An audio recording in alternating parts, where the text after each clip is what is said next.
Pessoal, quando nós refletimos acerca do processo expiatório que vivemos e aquilo que vai fazer parte do escopo dessa experiência, nós vamos considerar que todo esforço digno, mesmo que seja fugitio mínimo, ele vai invariavelmente receber da vida a resposta melhor. Conselho vai ser trago para nós e nos domínios da mediunidade no capítulo Luta Expiatória, onde vai ser trago aí acerca da trajetória de um rapaz que houvera tido uma experiência pregressa no crime e que, nessa encarnação atual dele, houve um recebimento da sua parte como genitor de espíritos que eram comparsa seu nas tramas do pregresso e que, nessa encarnação, renasceriam como seu filho. Porque da mesma forma que no ontem ele houvera influenciado esses espíritos, então encarnados como contemporâneos seu e participantes daquela trama criminosa que ele liderava.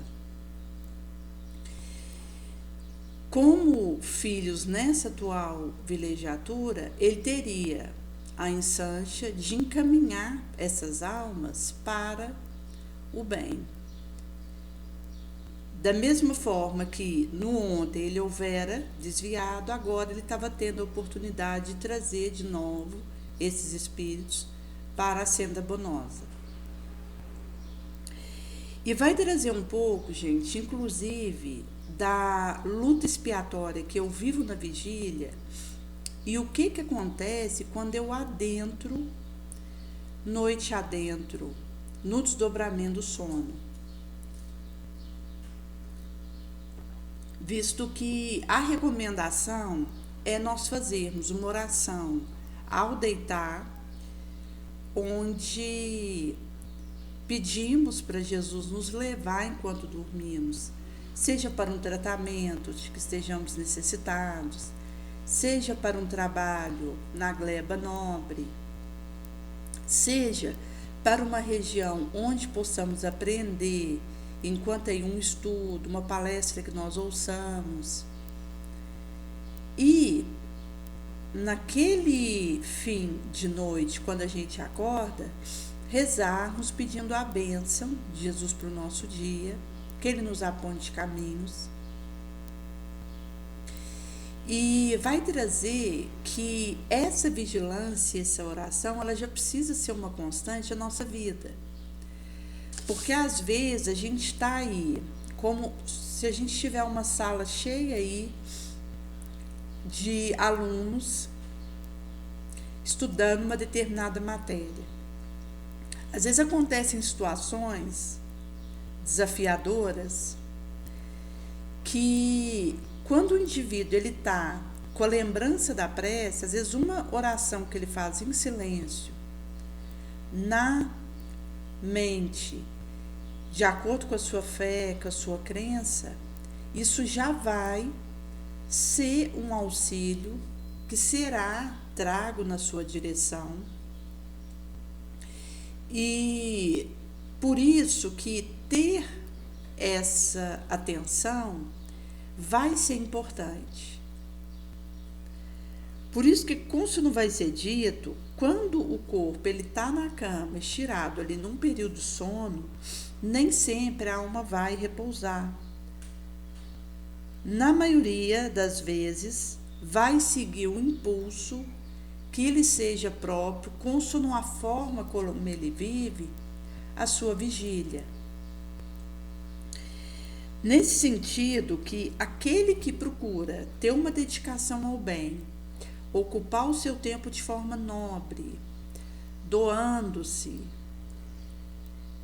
ele vai continuar trabalhando nessa seara de amor e nessa sementeira, Agora, aquele que se permite emaranhar nas sombras costuma fazer o prolongamento do físico sono nos pesadelos nos quais se enreda, porque acaba que ele vai continuar experiências sombrias enquanto ele estiver desdobrado, indo inclusive para a área de interesse que está o seu foco central de desejo. Porque isso vai dizer de com quais entidades eu estou me comunicando e com aquilo que eu estou permitindo que me conduza. Que tem a ver com o pensamento que eu nutro e com a forma como eu conduzo o meu sentimento. Porque o meu sentimento, da mesma forma que o pensamento, se eu deixar ele ao léu, ele vai ficar devaneio. Como aí uma folha levada pela ventania que vai com o sopro do vento. Nesse sentido, da mesma forma que eu preciso fazer o comando da minha casa pensamental, eu preciso, com esse pensamento sob a minha rédea, da minha vontade, que movimenta uma força, que gera uma energia, que eu vou direcionar para onde deseje, com esse pensamento comandado, eu preciso direcionar meu sentimento. Nesse sentido, o sentimento ele vai para onde eu conduzir, porque se eu deixar por conta de mim mesma, o meu ego, o meu egoísmo, a minha vaidade é que vão prevalecer. É eu que preciso fazer o direcionamento. Como Kardec traz para nós, que a gente reconhece um espírita verdadeiro pelos esforços que ele empreende para domar a sua inclinação sombria e pelas movimentações que ele realiza nas suas reformas morais, de maneira que ele possa dizer hoje que é um pouco melhor do que ontem e ser amanhã um pouco melhor do que hoje. Enquanto aí um processo que mês passo a passo está sendo constante. Nesse sentido que no momento em que eu tenho uma nutrição mental de pensamentos trevosos, o meu sentimento ele vai coadunar com isso, até porque eu estou entregando para minha inferioridade mesmo o carro e a condução de mim mesma, e aí isso é que vai dar o tom de para onde eu me interessarei dirigir quando eu desdobro.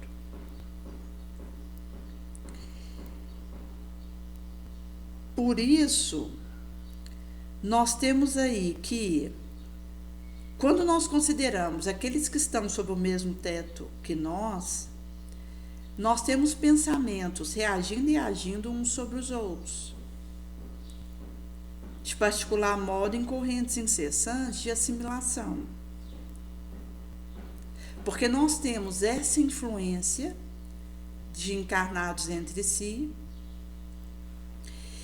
e na nossa carnal existência, na nossa rotina, nós temos os obsessores nos espezinhando e respirando conosco um ambiente igual.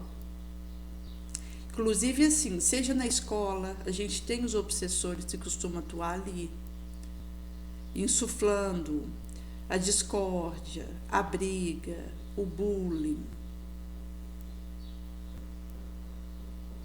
as competições infelizes. Temos aí os obsessores de hospitais, que insuflam aí a desesperação, a falta de fé,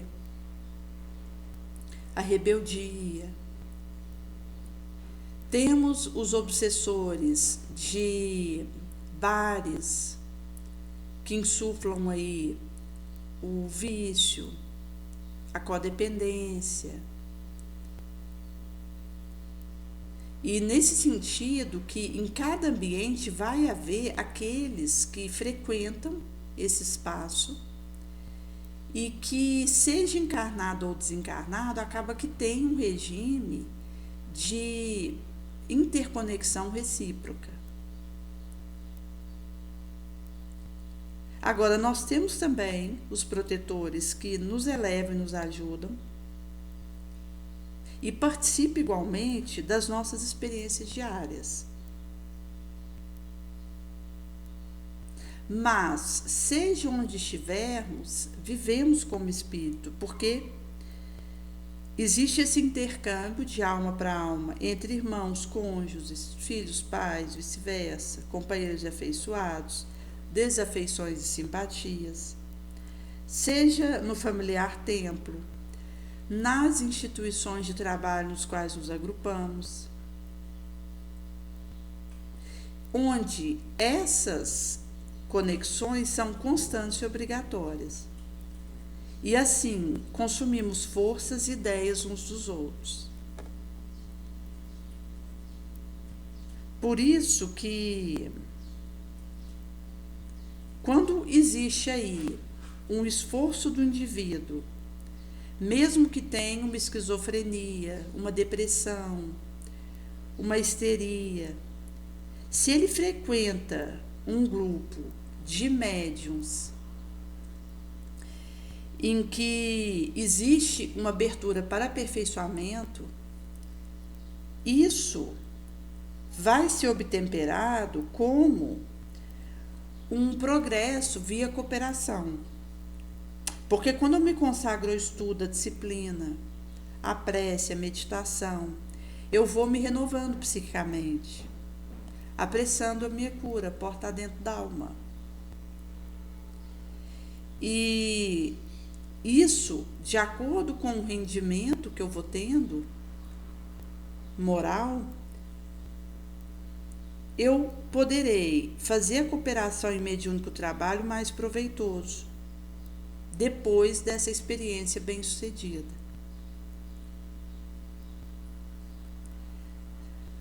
Nesse sentido que nós estamos aí diante de quadros que vão variar de um lar para outro, mas que cada qual vai ter a sua cota de expiação daquele doméstico grupo. E que por vezes se apresenta muito dolorosa e rude.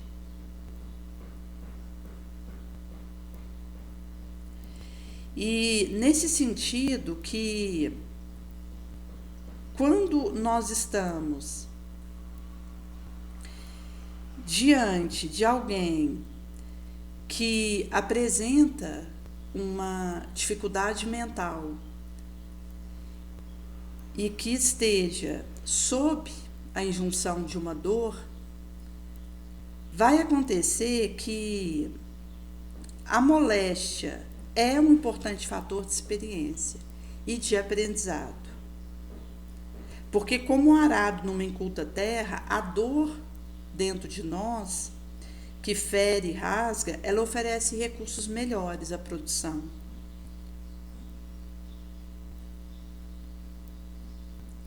Então, se a gente considerasse um indivíduo sob experiências rudes, expiacionais, ele ainda não poderia ser considerado um médium, até pela natureza das experiências a que ele ainda está sendo submetido. E por isso que, à medida que o indivíduo ele vai conseguindo acertar mais e errar menos, e fazer um atendimento razoável, relativo, proporcional aos interesses dos bons espíritos, sem ferir, sem lesar o interesse dos benfeitores, atendendo a proposta deles na nossa direção, com a tarefa que realizamos, na equanimidade e, ao mesmo tempo, na circunspecção, no bom senso, vai acontecendo que a gente vai sendo mais preparado. Por outro lado, se o indivíduo ele vem a ter uma queda importante, pode ser que ele precise, inclusive, se afastar temporariamente de um dado trabalho que ele faça, até que ele resolva aquela situação, até pelo contra-testemunho que leva. Como a gente tem um relato de um senhor casado, que ele estava na dirigência de um dado centro espírita e veio a ter um relacionamento com uma jovem ali, que militava naquele mesmo centro espírita, e ela veio engravidar. E ele, então, foi orientado pelo benfeitor da casa a largar o cargo por um tempo até que ele pudesse regularizar sua situação moral, visto que naquela infidelidade que ele tinha cometido com a sua esposa, foi uma queda grave que ele precisaria, então, fazer as separações daquela situação. E, inclusive, ele veio a separar da esposa e casar com essa jovem para querer esse filho com ela, por uma decisão ali em que os participantes, cada um opinou aquilo que acharia melhor e decidiram por esse caminho para cada qual, os envolvidos diretos na situação. E então ele, depois de resolver a situação dele, é que pôde então cogitar de reassumir ali uma liderança naquele centro. E tem queda, gente, que às vezes eu fico sabendo, o outro não toma conhecimento, mas a minha consciência registra. Por isso que a gente tem que ter honestidade conosco mesmo, para olhar para a nossa mazela, para as nossas defecções e tomarmos corajosamente as atitudes imprescindíveis para regularizarmos nossa situação, sem cairmos, por exemplo, num contra-testemunho pior, que só complicaria o nosso caso. Então, às vezes, o indivíduo percebe que ele não teve força para vencer determinada situação aí, considerando uma tentação que o assolava, e ele acabou sucumbindo, é o momento dele trazer sua questão, pedir ali um tempo de uma determinada atividade, se ele percebe que precisa reharmonizar-se interiormente para depois dar continuidade àquela situação. E nesse sentido que vai ser porta dentro da alma. Porque a minha falha, o meu erro, eu sei quais são, porque a minha consciência está registrando. Mesmo que o outro não saiba, o que vai importar é aquilo que eu estou acompanhando de mim.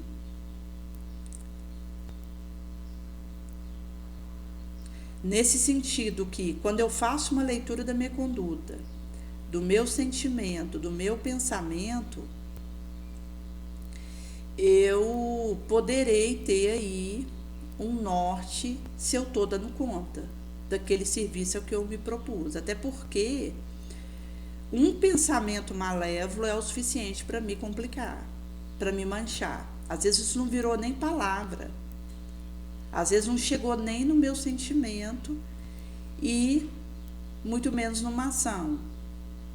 Apesar de que a gente pode pensar algo bom e ter uma ação ruim e vice-versa. E a ação acaba que é o mais importante, porque uma boa ação ela acaba por corrigir nosso pensamento e o nosso sentimento. Mas eu preciso buscar essa coerência, onde eu consigo pensar correto, sentir correto, a partir desse comando do pensamento, da minha emoção, falar correto e agir correto. Porque o meio não vai justificar o fim, nem o início e vice-versa. Eu preciso começar coerente, continuar nessa coerência e terminar nessa harmonia coerente. E nesse sentido que às vezes foi um pensamento que eu tive, fugidio, seja de uma raiva, de um ciúme, de uma inveja. Se eu dou campo para isso e não venço essa inclinação que aconteceu ruim, já existiu uma queda, mesmo que por pensamento, que a minha consciência registra. E quando a gente fala da nossa mente, nós estamos sendo assistidos pelos maiores, porque o superior vê o inferior, o contrário não. Mas o benfeitor me vê, a revelia de mim mesma, eu quero ou não. E ele sabe aquilo que eu estou pensando, que eu estou nutrindo de desejo, as ações que eu tenho tido, porque ele me acompanha. Nesse sentido que, mesmo que eu procure enganar a mim mesma, eu não engano o benfeitor, que vê as minhas intenções íntimas, até porque o pensamento, ele cria formas. Então, aquele que está do meu lado, ele recebe aquilo que eu estou emitindo de pensamento pelas formas de pensamentos que acontece. Então, quando a gente fala de um benfeitor que está acima de nós, aí ele vai ver tudo mesmo. Não tem como eu evitar. Nesse sentido que nós somos chamados aí a vivermos a experiência expiacional, que às vezes vai ser um adoecimento físico, que vai ter um efeito de mata-borrão, porque o adoecimento físico, ele acaba que lapida as arestas sombrias do meu espírito, da minha alma.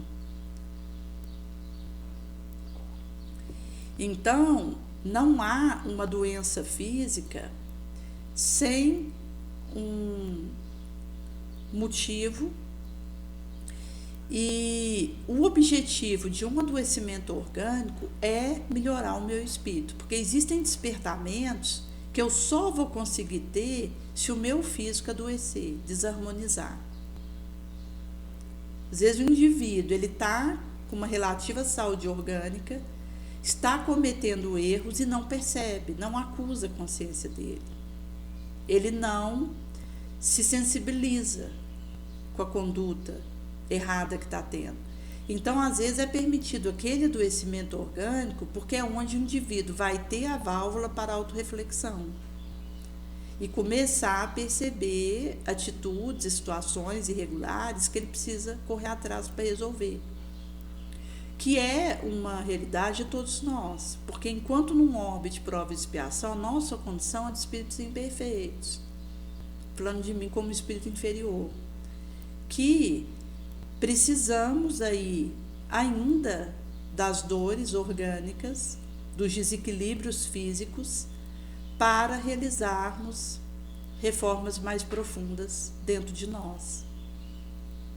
Mas, quando o indivíduo ele abraça o amor, a sementeira do bem, vai acabar que ele se capacita e se apta a fazer o caminho do burilamento interno pelo amor.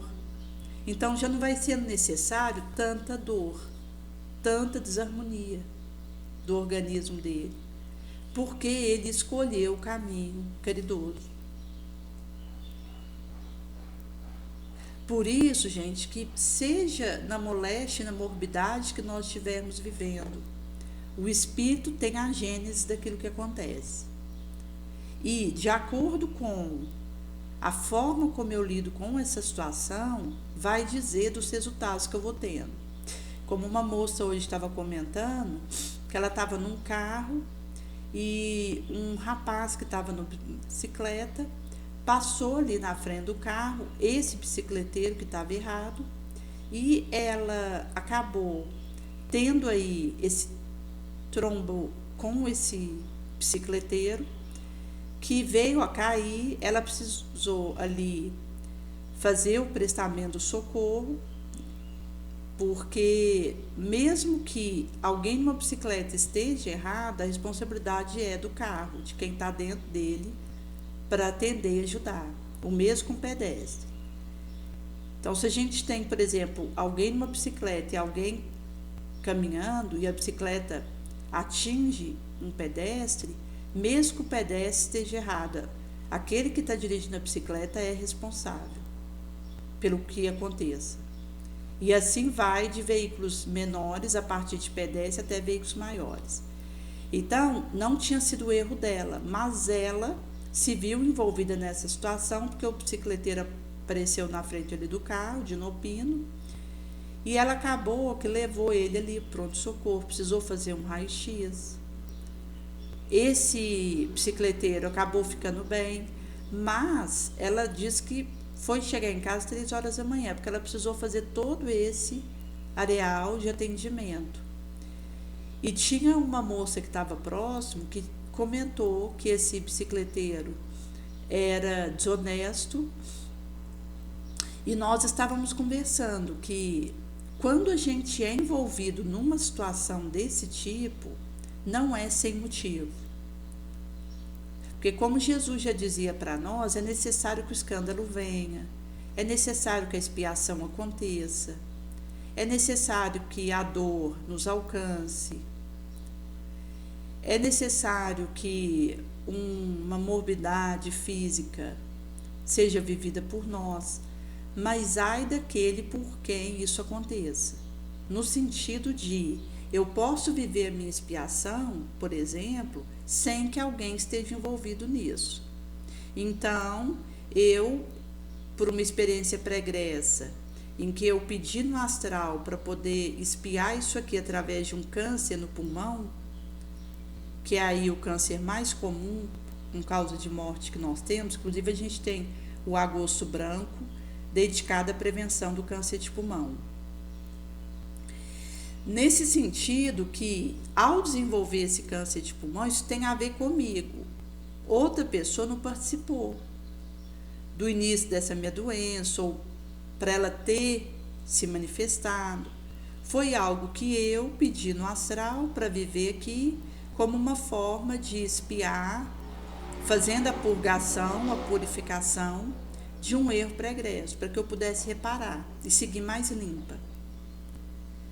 Nesse sentido que eu, sozinha, iniciei essa doença e tive que lidar com ela, e espera-se, pela minha resiliência, saia melhor. Mas quando a gente tem uma situação igual essa dessa moça que estava num carro e participou de atingir um rapaz numa bicicleta, aí já muda. Porque mesmo que estivesse ali no mapa reencarnacional desse rapaz, ter uma fratura de vértebra, se eu participo dessa lesão chegar nele, eu tenho alguma responsabilidade nisso, mesmo que ele tenha aparecido na minha frente.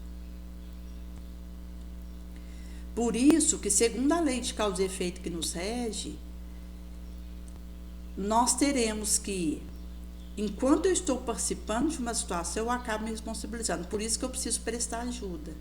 Eu preciso dar a minha cota de contribuição quando eu vejo que alguém está necessitado.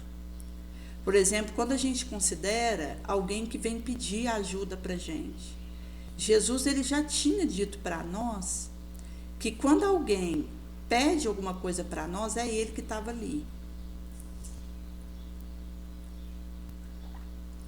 Inclusive, existe aquela parábola que ele nos traz, de tantos quantos houveram desencarnado, e alguns achando que iam para o 7º céu, se perceberam numa situação ali umbralina e questionaram Jesus, porque houveram pregado o nome dele, porque tinham feito prodígios.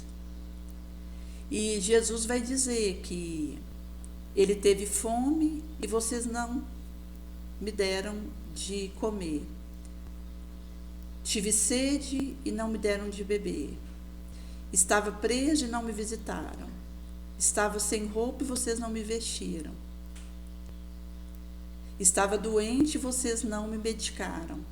E eles questionaram: Senhor, mas quando foi que você nos pediu água e nós não te demos, esteve com fome e não te alimentamos, esteve preso e não te visitamos, estava com frio e não te demos um casaco, estava doente e não te demos um penso. Ele falou, toda vez que você negou isso para um desses pequeninos que bateu na sua porta, que te chamou no privado, que te rogou algum tipo de auxílio e você não fez, é a mim que você não fez. E da mesma forma, aqueles que ali receberam aquela convidação para ir para o céu, aqui considerando essa vibração de paz consciencial, eles vão questionar para Jesus, Senhor, quando foi que você estava com uma morbidade, nós tratamos da sua chaga, estava com sede, te demos um copo de água, estava andarilho, te levamos um pão. Ele vai dizer, toda vez que você fez isso para qualquer um daqueles que estavam necessitados, foi para mim que vocês fizeram. Então, quando nós temos aí essa perspectiva de que aquele que vem pedir alguma coisa para nós é uma ferição e um teste para saber onde nós estamos. A quantidade de amor que eu dou, visto que Jesus, ele está presente nesses necessitados, e acaba que, da maneira como eu reajo diante de um pedido, vai dizer da minha evolução, do quanto eu estou testemunhando o Mestre. Porque também não adianta eu achar ruim porque alguém me pediu um pão, reclamar porque interrompeu a minha ida de casa para o trabalho, eu já estou com pressa, e entregar esse pão amuada, contrafeita. Naturalmente que será melhor nós fazermos a ação boa do que deixarmos de fazer, mas a maneira como eu acolho o necessitado, como eu estendo a mão para fazer uma dada ação, é que vai dizer da minha casa mental. Nesse sentido que, considerando essas teias em que nós estamos envolvidos, se alguém que vem nos pedir alguma coisa e a gente não ajuda, já implica um comprometimento consciencial. Imagina quando a gente está envolvido em alguma situação que leva lesão para nós ou para alguém. Mesmo considerando o que para a lei, um escrito, uma percepção, esteja o certo ou errado, isso na verdade cai por terra. A partir do momento que 2 ou mais pessoas estão envolvidas em alguma situação, todos que estão ali naquilo que aconteceu, de alguma forma são responsáveis. Por exemplo, quando a gente considera acidentes, às vezes alguém num carro, considerando ali que tinha 4 pessoas ali na estrada, e aquele que estava dirigindo excedeu na bebida e estava alterado. Então, ele vai fazer uma ultrapassagem indevida, acaba batendo no outro carro, e tanto os integrantes do outro carro, quanto do carro que ele estava, vêm a falecer. Se nós considerarmos um acidente como esse, existe ali um responsável direto, que é aquele motorista que excedeu na bebida, e que acabou sendo aí o pivô para que esse acidente acontecesse. E a lei de causa e efeito vai alcançá-lo de maneira mais severa, porque ele diretamente foi o responsável por aquilo. Mas todos envolvidos, seja no carro que ele estava ou no outro, de alguma forma, participaram daquilo que aconteceu. Por isso que quando eu me percebo no meio de uma situação, seja que for, consideremos que eu tenho a minha cota de responsabilidade, pedindo de mim o meu melhor, na direção de todos os envolvidos ali. Por isso que não faz sentido a gente culpar alguém e nem ter ressentimento. Porque isso desvia da nossa consciência e daquilo que a gente tem que fazer nessa situação, para amenizar a dor alheia e para levar o auxílio que a gente conseguir alcançar. Nesse sentido, que se nós considerarmos aí, Côncio não vai ser trago aqui nesse recorte, esse homem, ele já tinha aí uma história pregressa de uma influenciação nociva sobre esses filhos, que no pregresso eram comparsas de ações nefandas, mas cada qual ali trazia a sua cota de participação, de responsabilidade. E agora, como pai e filhos, eles estavam sendo chamados aí a reajustar a sua rota. E nesse sentido, quando a gente tem em mente essa questão da minha mão direita não saber o que faz a minha mão esquerda, isso traz também que se o materialismo valoriza o que é da matéria e colocar em evidência aquilo que eu faça, mesmo que seja algo elevado, mas o materialismo ele quer tirar foto, ele quer filmar, ele quer divulgar, porque o materialismo ele está preso à matéria, à aparência. E nesse sentido que, pelo fato do materialismo estar preso à forma e não à essência, ao fundo, ele vai estimular para que seja colocado holofote sobre uma dada situação, querendo o aplauso, o louvaminho do mundo.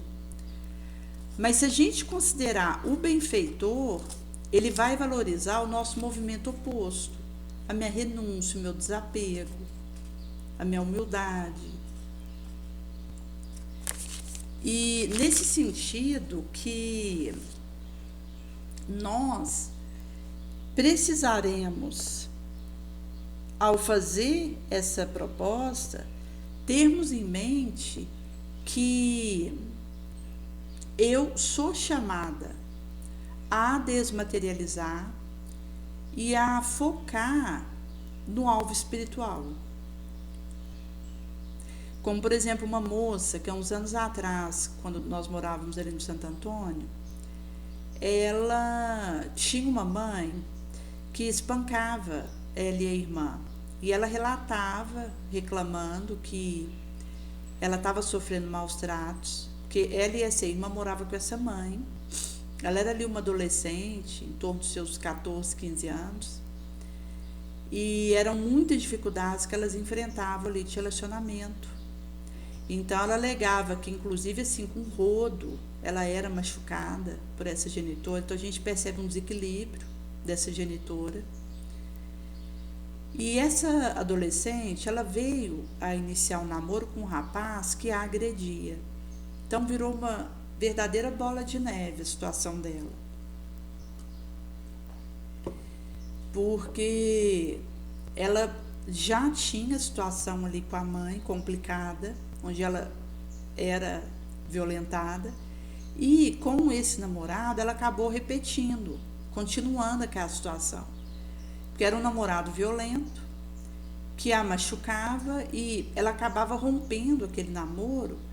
Mas então ele vinha pedir para voltar, chorava, ela se compadecia e voltava. E novamente ele a agredia. E nós tivemos algumas oportunidades de estarmos juntas ali para o polivalente que a gente estudava na época. E até era um período que eu estava com uma alteração mental importante, e às vezes eu ficava em silêncio, e ela queria poder partilhar e falar, inclusive demonstrava que ficava incomodada de ir com alguém que estava em silêncio.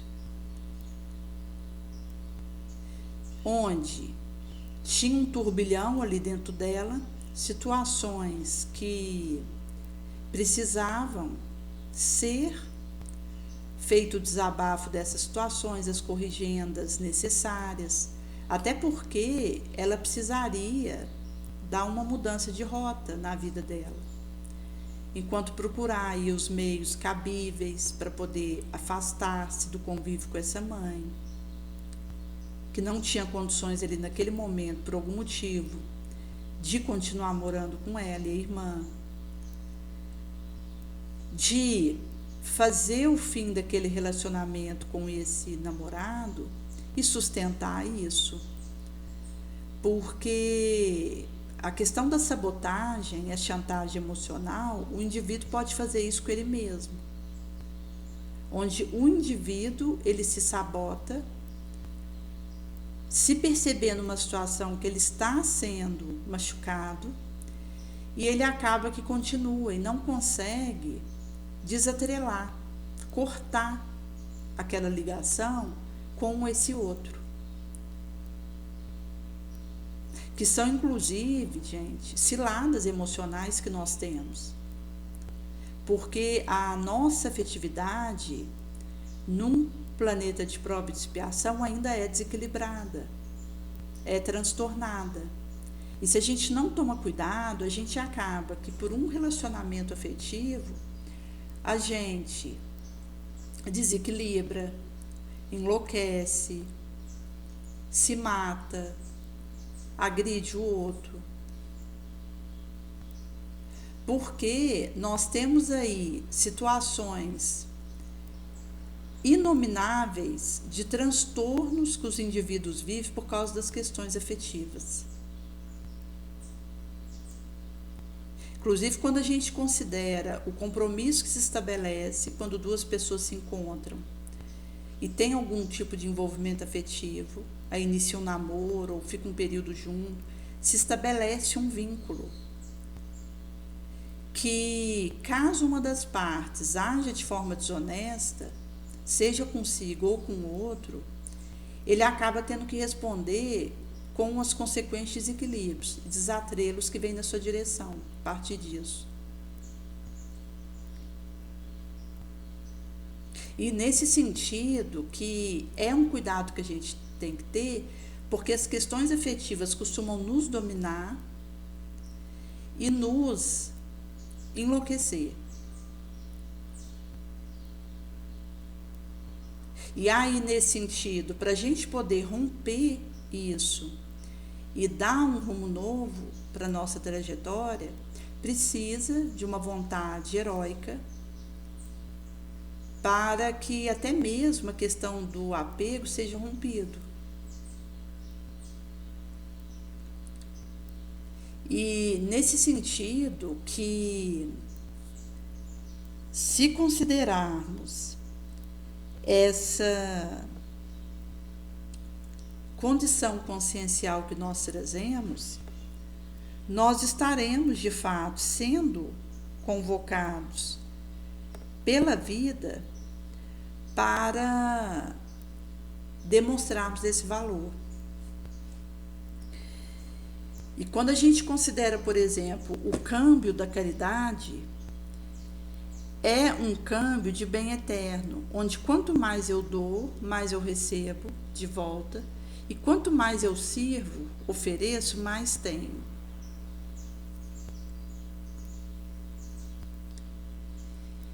E por isso que a cada ação bonosa que eu pratico, eu acendo uma tocha em torno do meu passo, onde nós estaremos aí sendo chamado a fazer essa diretiva.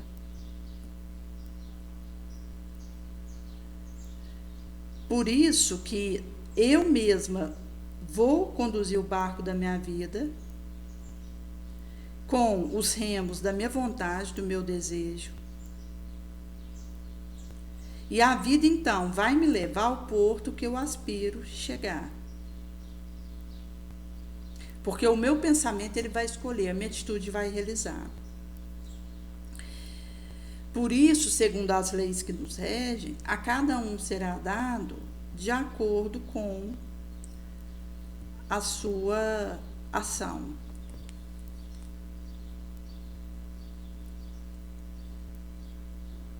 Por isso, somos chamados a fazer o estudo e o aprendizado sem desânimo e servir ao nobre sem esmorecer.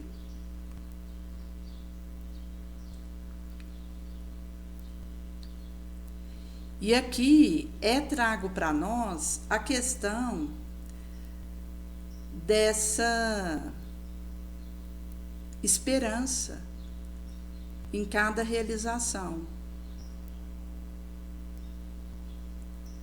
Porque se em cada acontecimento da natureza Deus colocou esperança, por que nós nos desesperaremos?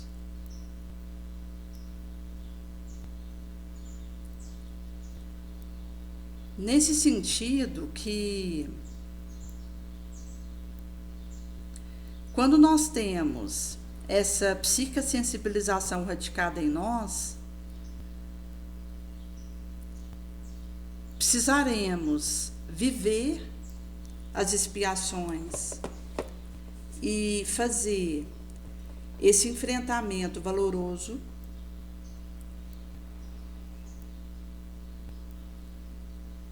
mesmo que o indivíduo ele caia em alguma situação de introversão e tortura,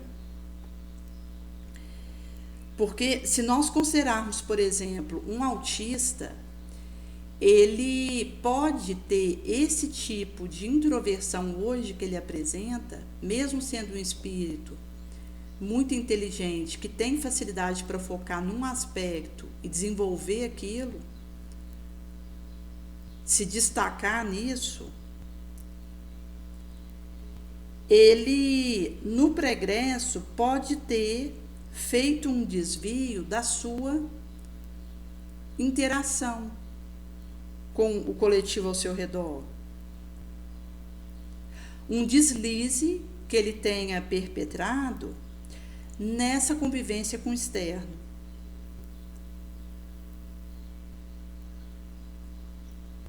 E por isso que ele vem com uma retração importante, para que ele aos poucos vá reaprendendo a colocar a serviço do bem aquele dom que ele tem, que ele desviou lá atrás.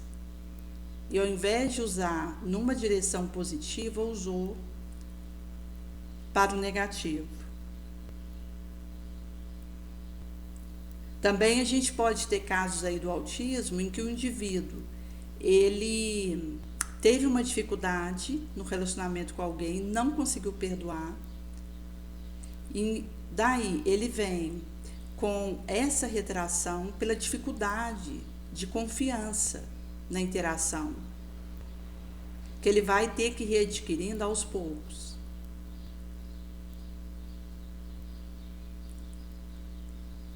Daí que haverá uma variação, até porque nós estamos falando de graus diferentes de transtorno mental, porque hoje o autismo ele engloba uma série de anomalias psíquicas, que todas recebem esse nome, mas que vão ter aí as gravosas, as médias, as leves, e que cada caso vai ter aí uma gênese diferente, até considerando a trajetória do espírito, que é individual, para que ele tenha vindo com aquele tipo de alteração.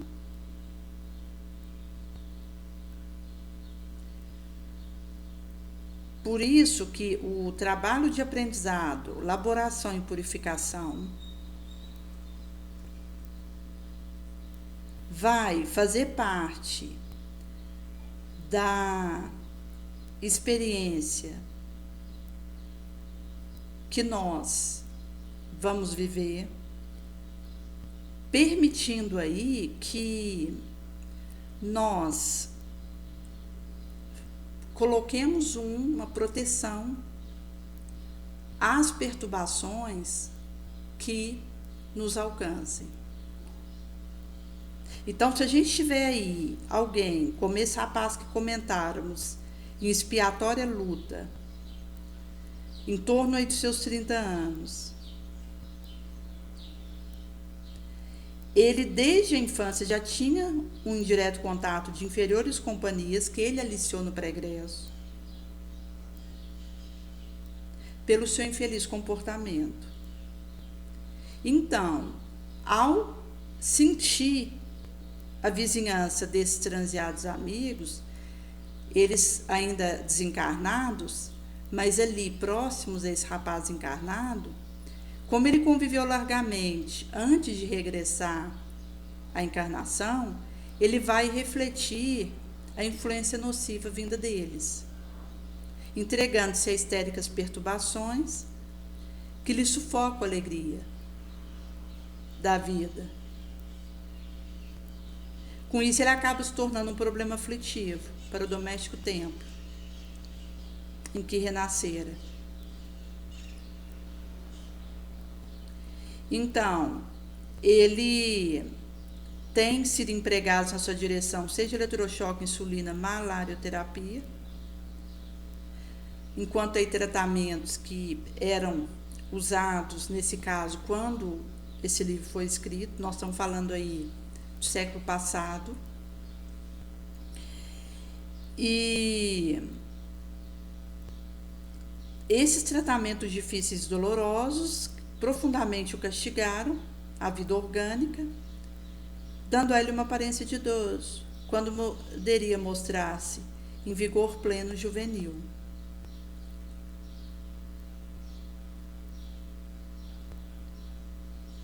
Por isso que temos aí essa condição que vai dizer de uma movimentação que ele precisará fazer. Porque nesse estado que ele está, ele demonstrando uma persistência no bem e uma resiliência, ele vai conseguindo, mesmo em meio a esses avizinhamentos sombrios, e inclusive com as alterações que isso leva a ele, fazer uma reharmonização do campo mental, e ao mesmo tempo ele vai conseguindo então, pelo seu testemunho, primeiramente, auxiliar aqueles filhos ali que precisam dele, visto que são almas tão endividadas quanto ele, que no pregresso participaram de situações indevidas e que agora, como filhos, necessitam receber uma orientação adequada dele.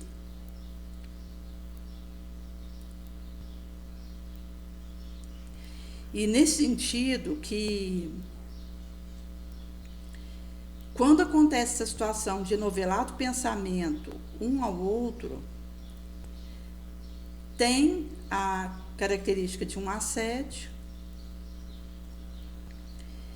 e o obsessor ele vai acabar se aproveitando do magnético ascendente sobre o indivíduo, fazendo esse golpe no seu equilíbrio.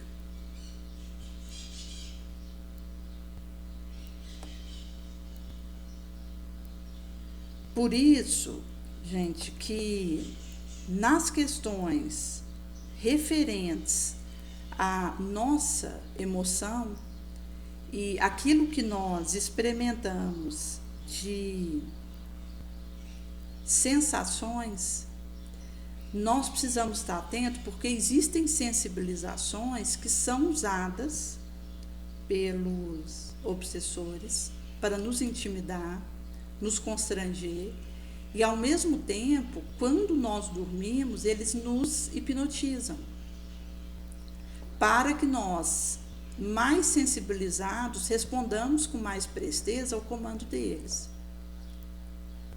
E às vezes, verdadeiras atrocidades são cometidas na vigília devido a hipnoses no desdobramento do sono, em que alguém, levado para uma área em que ele está coadunando com a ação obsessora,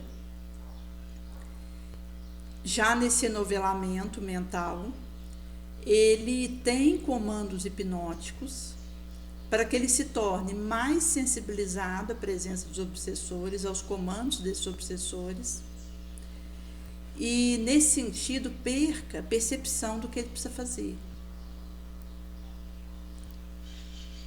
E daí o obsessor consegue fazer essa chave fechadura, o obsedado, e conduzir ele para uma determinada atitude, que pode ser um assassinato, pode ser uma extorsão, pode ser uma corrida de carro, que vão implicar aí decisões que o indivíduo acaba tendo, porque desde ali do pensamento alinhado com a sombra, que via hipnose, fez um comando mais adestrado do meu sentimento, tomou minhas palavras, e mesmo que não tenha passado pelas minhas palavras, alcança minha ação, eu vou fazer a resposta de acordo com aquilo que está sendo pedido para mim. Que inclusive pode combinar com desatrelos orgânicos, que acaba que um comando de sensibilização hipnótica, ele pode se fazer acompanhar por determinadas substâncias liberadas no organismo, seja pela ação de um ovoide, de um chip que é implantado por esses espíritos sofredores em nós, seja pelo próprio comando hipnótico que altera a produção de substâncias no nosso organismo.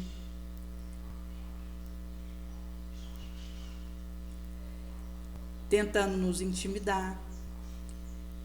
E acaba que o indivíduo, ele, diante ali daquela chuva de ações sobre ele, tomba, tendo uma determinada atitude, que depois ele se arrepende, diz que não gostaria de ter feito.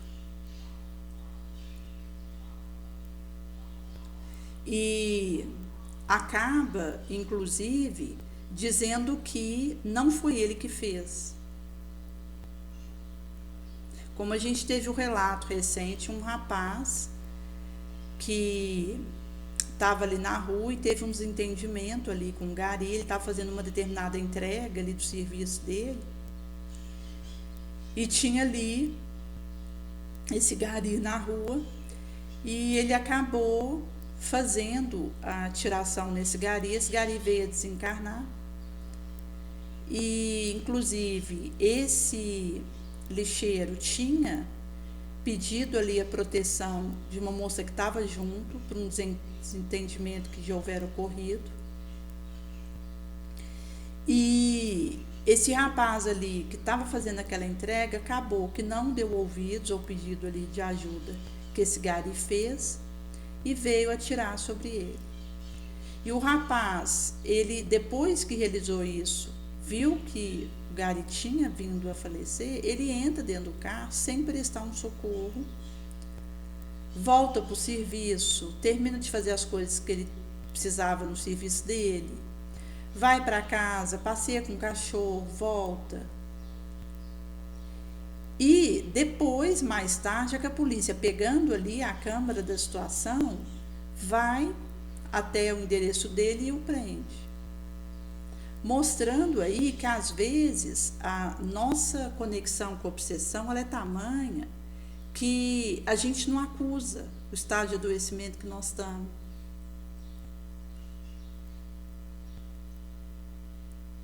E mesmo às vezes, numa situação em que eu poderia ter recuado, silenciado, feito uma oração, mesmo que eu não tivesse em condições ali naquele momento de prestar aquele auxílio que foi pedido por aquele gari, mas eu me mantivesse ali no comando de mim mesma, poderia ter evitado esse ação que veio a agredir esse lixeiro com um tiro e desencarná-lo.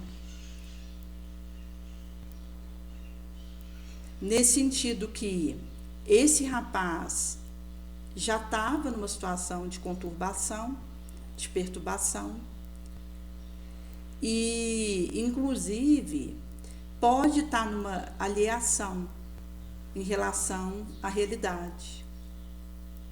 Porque conforme essa sensibilização psíquica acontece e os comandos que isso implica, o indivíduo ele já pode fazer a perda do contato com a realidade. Que inclusive tem a ver com neuroses, psicoses diversas que estejam ligadas à perda do contato com o mundo ao meu redor. Onde às vezes eu falo uma coisa, passou um tempo, eu já não sei que falei aquilo, por uma desconexão, e tenho uma atitude oposta àquela que eu tive minutos antes, que pode ter aí uma oscilação rápida de humor entre depressivo e feliz, mas enquanto aí uma urdidura que não tem estabilidade, que vai de um lugar para o outro, que demonstra um estado de desequilíbrio. E às vezes o indivíduo, ele, depois de combinar uma coisa com alguém, ele não acompanha a combinação que ele fez e acaba tendo uma atitude como se ele não tivesse combinado. Ou se aquela combinação que ele fez o acalmou, depois de um tempo ele já fica irado, esmurra uma parede, porque ele não acompanha a combinação que ele fez, que teria sido a calmaria para ele. Então mostra aí situações que a gente pode viver que já vai denotar esses adoecimentos, que vão trazer aí essa participação de espíritos alinhados nessa faixa, que inclusive podem estar nos usando como marionete, porque chegado nesse ponto, é necessário, por exemplo, a medicação, para o indivíduo refazer alguma substância que já deixou de ser produzida no cérebro, considerando o sistema nervoso e mesmo algum outro órgão. E nesse sentido que a perda da harmonia orgânica já aconteceu, então o indivíduo ele precisa correr atrás de ir lapidando as arestas do seu comportamento, os excessos, e ao mesmo tempo contar com a fé em Deus, em si mesmo, com a utilidade, onde ele possa se envolver em algo que ele perceba que está sendo útil, com o tratamento profissional para o seu caso.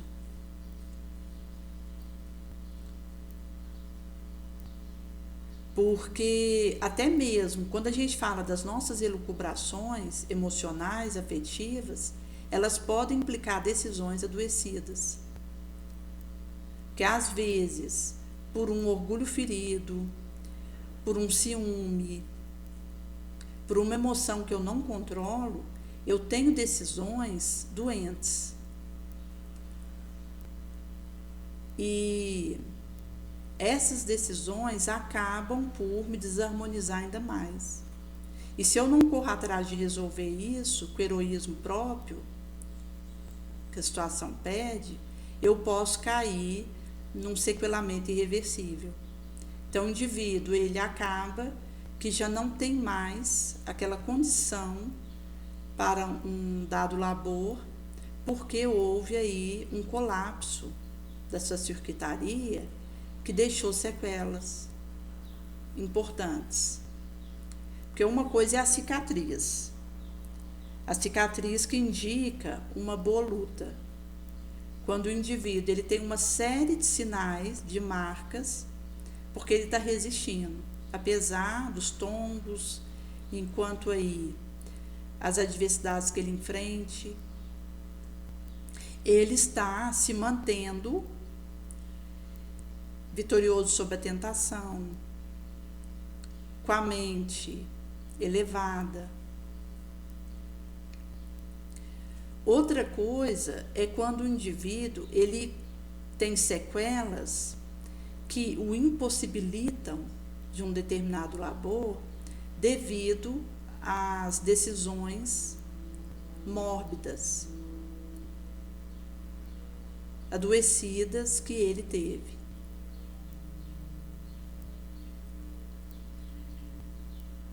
Por isso que nós saberemos nessa areal que palavra, conduta, ação e conselho tem uma mesma onda de renovador serviço. E aí a gente vai, por fim, conseguindo perceber que o bem que me falta não é o bem que eu não desfruto, mas é o bem dos outros, em benefício próprio que nos cabe realizar. E por isso, gente, que essa questão da utilidade é tão importante. Porque o indivíduo, quando ele se envolve em algum trabalho, que ele esquece de si mesmo para entrar em contato com a dor alheia, isso de alguma forma o retempera, o fortalece. Porque ele sai dessa sensibilização doentia das próprias questões, que tem a ver com o nosso egoísmo, que é a nossa chaga. E nesse sentido que quando eu consigo fazer esse deslocamento de ideia do meu umbigo e transporto isso para fora, para a necessidade, vai acontecer que eu rompa essa monoideia sensibilizadora da minha situação, do meu problema, da minha dor. E por isso que será então possível a gente ir realizando esse retempero, essa abordagem conosco mesmo, porque do momento que eu tiro o olhar de mim para pegar a enxada que me convida a carpir do meu lado, eu já estou fazendo rompimentos de hipnoses. Eu já estou fazendo desenraizamentos de sensibilizações enfermas.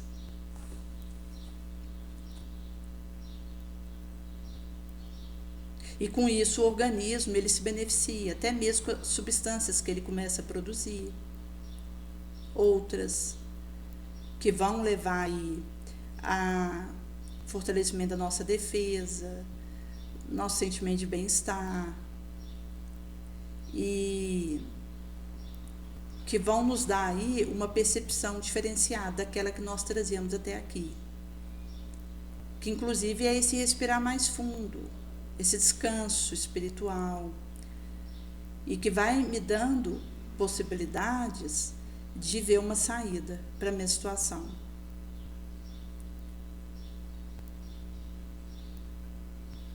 E aí eu vou também conseguindo fazer o tratamento comigo mesma, porque na medida que a gente vai caminhando, vai acontecendo a gente ficando curado. Como Jesus tinha dito para aqueles leprosos: caminhem.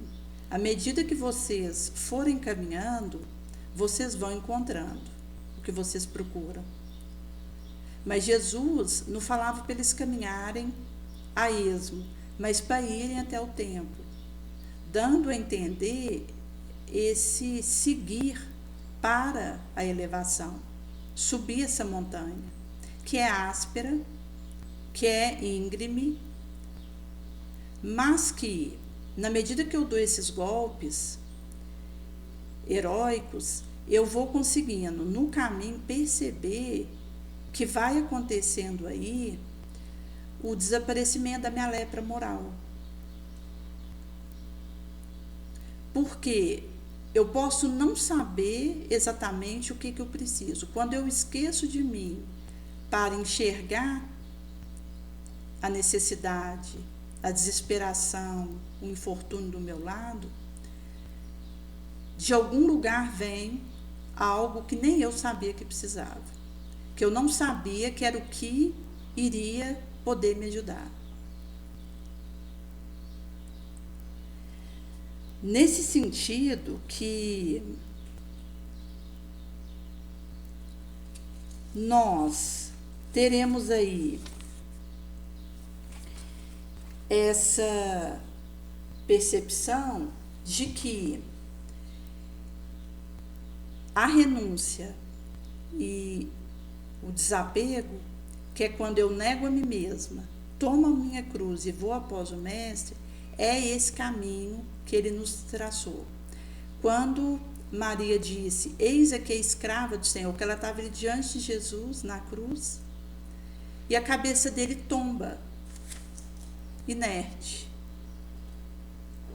E naquela dor dilaceradora que a tomara, ela lembra de quando ela teve a visita do arcanjo São Gabriel, que veio falar para ela do nascimento de Jesus através dela, e que ela diz para ele, eis aqui a serva do Senhor, faça-se em mim segundo a sua vontade. Naquele momento ali diante da cruz, que ela vê Jesus ali, com a cabeça tombada, desfalecida e tendo desencarnado, ela fazendo essa retrospectiva, ela percebe que Jesus, antes de ser o filho dela, era o Cristo da terra, era o enviado de Deus para nós, nosso modelo e guia.